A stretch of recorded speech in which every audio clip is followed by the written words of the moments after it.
Malleus Maleficarum is Latin for Hammer of Witches. Written by Dominican friars with a preface by the Pope, it was pretty much a how-to guide for witch hunters. The popular handbook included sections about what witches could do and how their magic worked, as well as all kinds of advice on how judges could find out if someone really was a witch. One way was to see if the accused could cry real tears on demand in the courtroom.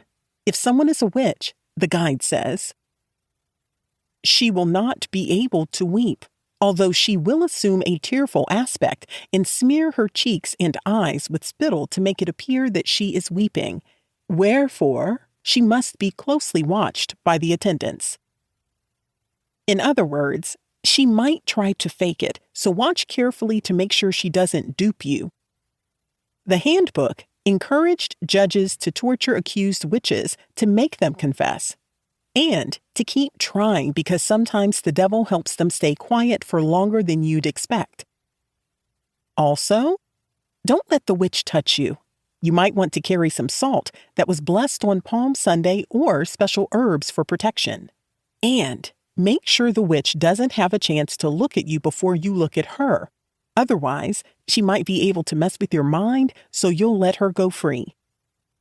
And just in case you're thinking about going to another witch to try to get the first witch to confess, don't do that either.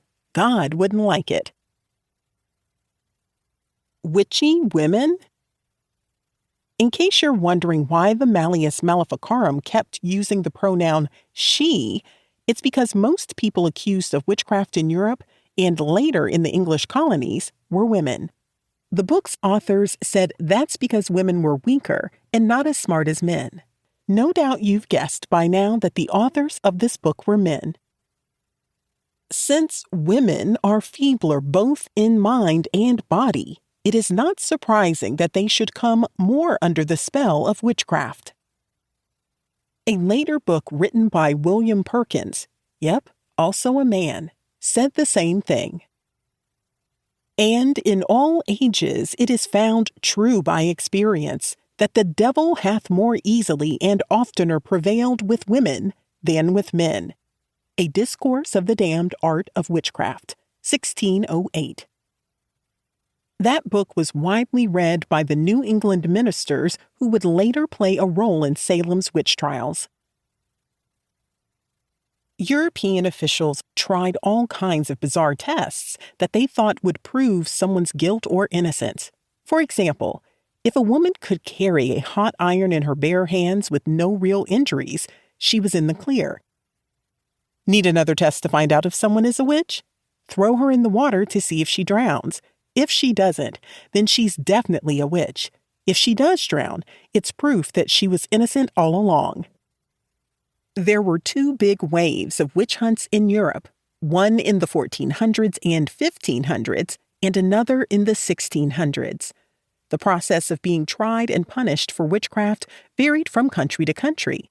In German states, the Holy Roman Empire adopted a strict set of laws called the Constitutio Criminalis Carolina, which gave judges lots of leeway when it came to running witchcraft investigations. It said that the accused could be questioned in secret, denied legal representation, and tortured if needed to force them to confess. It also ordered that witches be killed by burning. After the publication of the Malleus Maleficarum, witch-hunting fever spread through Europe. A woman named Anessa Gaxon was accused of witchcraft in France, but was pardoned by the Catholic Church. She then fled to Spain, only to be accused again when she arrived in Basque Country, where more than 7,000 others were also charged with witchcraft in the early 1600s. Looking for Lilius. About 3,800 people were accused of witchcraft in Scotland between 1536 and 1736. One of them was a woman named Lilius Adi, who'd been accused of casting a spell to cause her neighbor's hangover. A hangover is the sick feeling people get after they drink too much alcohol, so you can probably guess the real reason her neighbor was feeling queasy, even if he didn't want to admit it. Nevertheless, Addie was found guilty. She was sentenced to be burned at the stake, but died in prison before she could